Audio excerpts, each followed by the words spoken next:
An balima maliyɛnw aw bɛɛ lajɛlen ni ɲantuma aw tuloba balimacɛ de man kan na Mohamed Touré depuis Paris France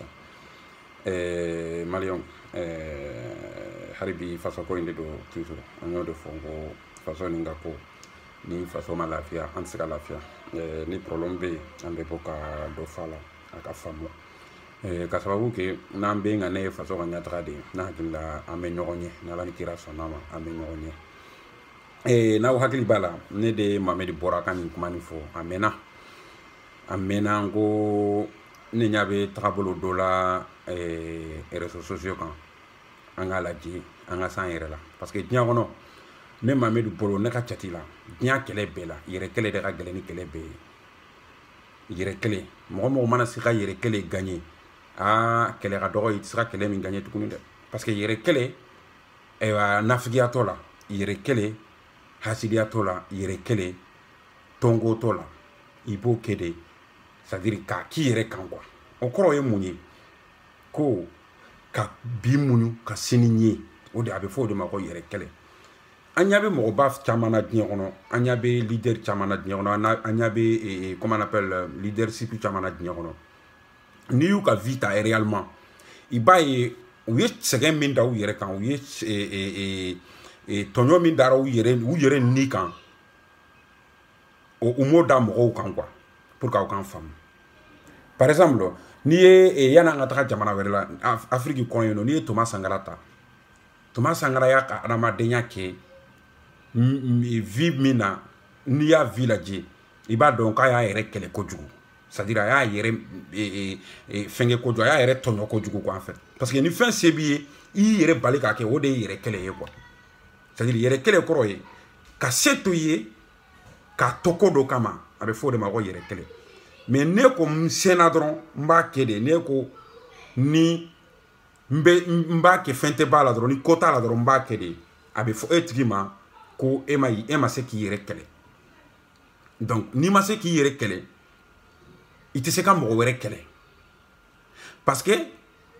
yɛrɛ kɛlɛ nafa jumɛn de b'a la ni e y'i yɛrɛ kɛlɛ ka ban i bɛ garantie de di yɛrɛ ma mɔgɔ wɛrɛ tɛ se ka bɔ kɔfɛ ka na e kɛlɛ mɛnɛ parce que u kan k'i kɛlɛ ni fɛn fɛn ye e yɛrɛ y'o bɛɛ kɛlɛ k'a bɔ i yɛrɛ la donc nafa kɛlɛ min bɛ yɛrɛ kɛlɛ la o de ye dɔn ye ka kisi kɔfɛmɔgɔw ka kɛlɛ ma quoi ka kisi kɔfɛmɔgɔw ka fanga ma i contre la parce que n'i m'i yɛrɛ kɛlɛ e dun ko k'i bɛ mɔgɔw de kɛlɛ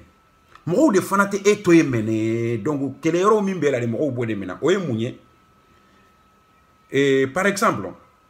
ni mouvement nin daminɛ na ne Mamɛdi y'a fɔ don min na n ko an ka nali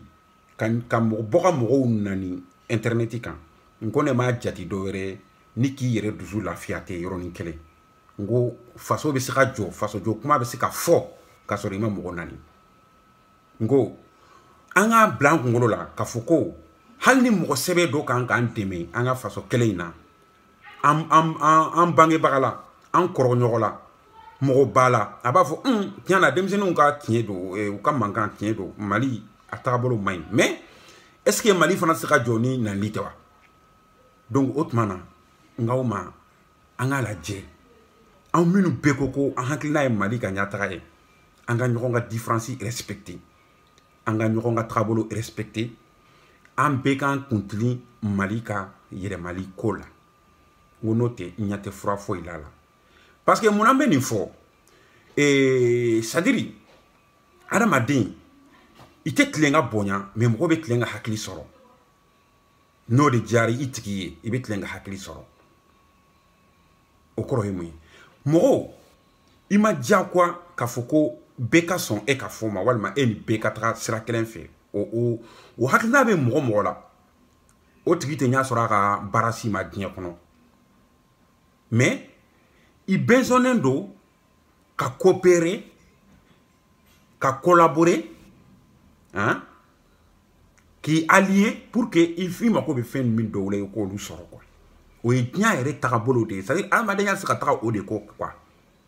parce que homoni puissant ala m'o homoni puissant da diɲɛ kɔnɔ yan nɔ ko fɛn ko nin mɔgɔ de filɛ walima nin jɛkulu in de filɛ k'a fɔ ko il est infaillible o tɛ yen nɔ quoi faiblesse be point fort be mo la coga mina walma point fort be je la coga mina point faible fana ba la o coga la quoi donc no e tigne de il va ko on est dans l'obligation quand il est complémenté on est dans l'obligation de coopérer de collaborer ni mo wéré parce que yoro min banje peut-être mo wéré parce que drafa donc ambe kele la ambe nyamro minga kele la nyafu yongo nama janto an yɛrɛ de bena ke sababu ye ka kɛlɛkɛ minan duma an yɛrɛ contre la nga kuma ma bonda fɔlɔ dɛ a kuma foni bitɛ a ma kalo kelen bɔ fɔlɔ mun nana kɛ tiɲɛ parce que o ma se laturuda la o ma se fileli la ne bɛ réseaux sociaux kan jamana min kɔnɔ o tɔgɔ ye faransi ye n b'a dɔn français ou be min ɲɔgɔn critique min kɛ réseaux sociaux kan maliyɛnw t'o kɛ européens be ɲɔgɔn critique min kɛ réseaux sociaux kan maliyɛnw t'o kɛ mali réseaux sociaux nana mali kɔnɔ don jumɛn mais i b'u ka ɲɔgɔn critique bɛɛ mɛn i b'u ka jamana kunkanko kuma fɔ bɛɛ mɛn i b'u ka politique kuma bɛɛ mɛn mais i tɛ nanliya la i tɛ dɔgɔyaliya la n dalila k'a fɔ n ka kuma dɔ la n ko nanli fɛn dɔn bali ka baara de don parce que i ye mɔgɔ nani i t'o tigi faamu tuguni o tigi tɛ sɔn tuguni ko e n'a ka jɛ ka ko dilan ɲɔgɔn fɛ quoi o tɛ kɛ quoi c'est à dire n'i bɛ fɛ ka mɔgɔ i bɛ procédure dɔ la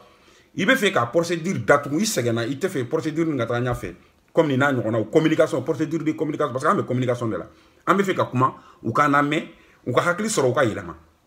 bon n'i b'o ɲɔgɔnna la n'i bɛ fɛ a ka datugu n'i sɛgɛnna n'i bɛ fɛ a ka datugu dɛ i ni mɔgɔ min i bɛ fɛ i ni mɔgɔ min ka communiquer i b'a tigi nani n'i y'a nani dɔrɔn c'est fini quoi en fait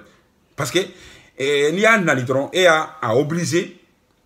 à qui ignorer quoi il y a obligé à qui minimiser il y a obligé à ka dalu sɔrɔ k'a fɔ qui n'est pas sérieux quoi en fait parce que nali o ye comme n y'a fɔ cogoya min na a bɛ mɔgɔw dusu da sur place de mais a tɛ se ka foyi ɲɛ avenir kɔnɔ nali tɛ se ka foyi ɲɛ avenir kɔnɔ bon an dun bɛ min kɛlɛ la n'a y'a sɔrɔ an yɛrɛ dama la an yɛrɛ min bɛ kɛlɛ la n'a y'a sɔrɔ k'a fɔ escroc dɔw t'an na ne bolo an tɛ dusuda ko kɛlɛ la o an bɛ avenir ko kɛlɛ de la sinon ni minnu bɛ dusuda ko kɛlɛ de don ni mali min i ta militaire la ni yɛrɛ ye marifa san ka taga nord la sisan i dusu bɛ da yen o yen kɔni fani banali ni muguci o kɔni o labilalen don yen nord la o mais a mana kɛ sa k'a fɔ de awa an tɛ se ka comment on appelle foyi ɲa sɔrɔ ni an ka cɛya tɛ wuli n'an ma sigi réseaux sociaux kan an tɛ comment on appelle général Jala sɔrɔ ni réseaux sociaux kan la ten an tɛ kɛ comment on appelle capitaine ni réseaux kan la ten donc an k'an k'a faamu k'a fɔ ko vraiment réseaux sociaux kan communication kɛyɔrɔ de don agression yɔrɔ tɛ communication kɛyɔrɔ de don banani kɛyɔrɔ tɛ communication kɛyɔrɔ de don ɲɔgɔn intimidation kɛyɔrɔ tɛ défamation yɔrɔ tɛ donc n'an m'o faamu an yɛrɛ de bɛna kɛ sababu ye k'an ka comment on appelle ɲɛmɔgɔw ka an bɛ minnu yɛrɛ kɛlɛ la dɛ an bɛ barika di olu ma an contre la wa an bɛ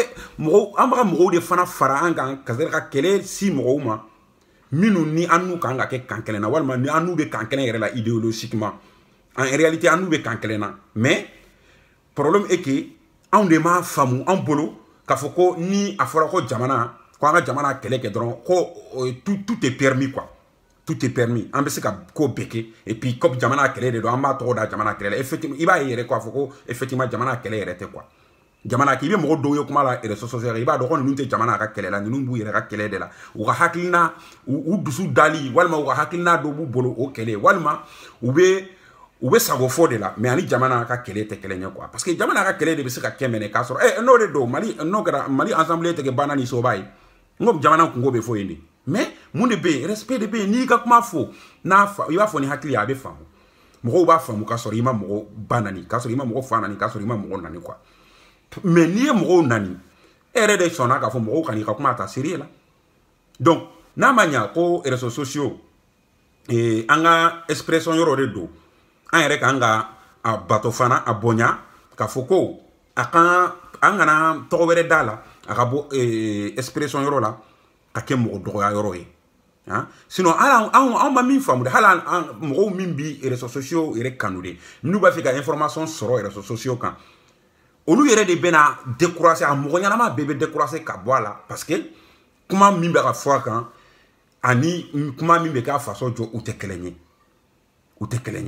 voilà ama foni mo mi dalu soro mo mi contrôle i kana boka ni ni ga dalu ye ka tiki kele o pepe ni dalu soro mo contrôle i be boka fo carrière ni ke o de problème banga jamana kono o bebe mais ni dalu ti bolo mo ga vie contrôle mo ga ko contrôle ko fa ko manine personnellement mais John obligé le ko ko aja mo si personne donc ni mo mandie i ba bona a mandie kan o bebe on go e haklima ya di Karimandine au bébé, mais t'as boya parce qu'à mandine ou est flidi. Voilà. Donc, hali mro mandie, kana boka, fin fakan, mi ni tinyete, mi na da l'outil bolo, mi ni ayaso, abe ere la gosi, mi bolo ki bari ere valide na ya, abe ere la gosi corona bolo. Parce que ni bora ka fin fo mro ka ima boni da louye, corona be mon fama, va fo, ni mbaka kele ka ere du sukun, aga hakilina de la da lou kelete. Ataka keleke ni argument. Après quelqu'un n'a hakilina na dusu anaka familialité donc au de kelen aura les réseaux sociaux inondés puis ka kuma fo ka dese anga fara ka nyogon doya anga fara an yere dama an minu be hakilina kelena an minu be ngani kelena anga fara ka nyogon doya mais résultat amadabla parce que do bolo ku be maliko kelela ka soro olu be yere ko kelela do bolo ku be arasibas ko kelela ka soro olu be yere ko kelela do bolo ko olu be tinya ko kelela ka so be yere ko kelela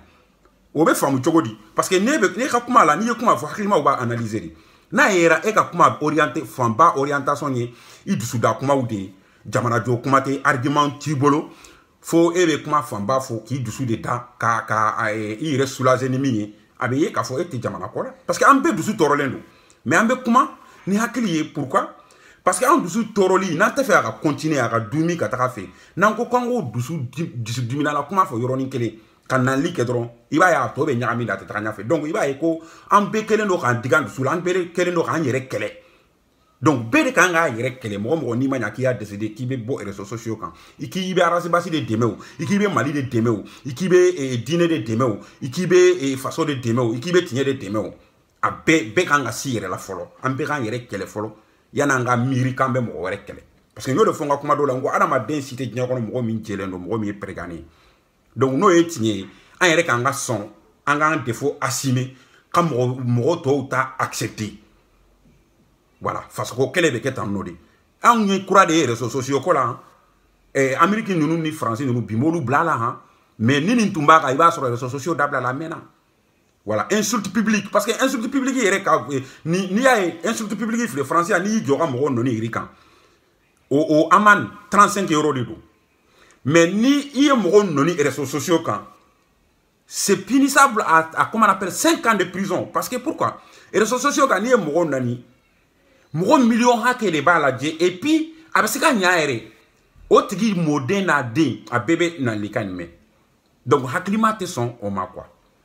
Mais les mots nani irikan. En quel ami nous y a notre abana, abela kalioto yede. Voilà. Bon, nani, il flani moro fla français à nia nani. Allah te quittera plainte tout quand. Plainte est retenue. Parce que c'est pas une insulte publique. Bon, diffamation be au tchogala. Ni yem borani fenye kam moro mankutu tian, kasoro dalu tibolo, c'est punissable. Donc, anga la djedi nambe barake réseaux sociaux kana manya ko anga moyen de communication do anga profita la ko génération ga avantage de do anga don fana abe marché ni muni e régli djuma bala tamesira djuma bala abara chogo be ke chogo de akana ke mi mana contendrona ni o ajara o ni yedro be bo réseaux sociaux kan ka dofo mimbe barakela o ka bara bela gosu bolo ka beke ji la yoroni kele. Parce que n'y a faux, les réseaux sociaux comme Adam n'a ni bité, ou borane argument du maï. Dinatiki ou borane argument du maï nan li. Politicien ou bese ka bonne argument du maï nan li. Parce que ate bien. Alors yere mi demsen damay. Na ou ye djekulu do siki ko djekulu tabolo fo italani nan li te. Mais oba ya mo be ni mo la damule ou de do. Te don djekulu na. Donc mi te be mo ma, hein? Kana si mo ndoro la quoi. Ne bolo ne ka saria be teketande quoi. Ni ba do ni mandini kana orienté kanya si mo nyola we fluide quoi. donc mali on tuma fait ka bo ka min fana bla et réseaux sociaux kuma ko la bi o ye nin ye n b'a fɔ n ka aw ni ce aw ka tɔlɔma jɔ la hakɛto bɛ nin kan sali wala mahamadu